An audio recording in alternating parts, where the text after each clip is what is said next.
Magandang araw, probinsya ng Cebu. Magandang araw, Katipanan. Ito si Katipang Jeff, tagapaghatid balita mula dito sa probinsya ng Cebu.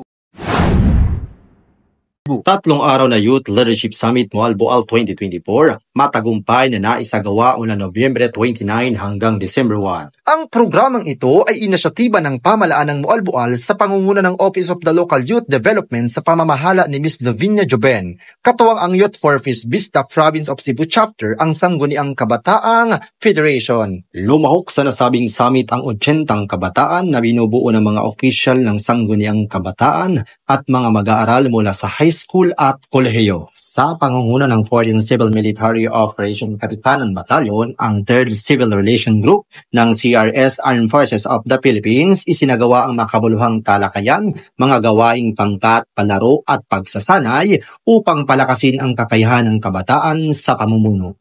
Ang tagumpay na Youth Leadership Summit na ito ay patunay ng matibay na dedikasyon ng Moalboal sa pagpapanday ng mga sumusunod na leader ng bayan. Patuloy itong nagbibigay suporta sa kabataan bilang susi sa mas maunlad at progresibong komunidad.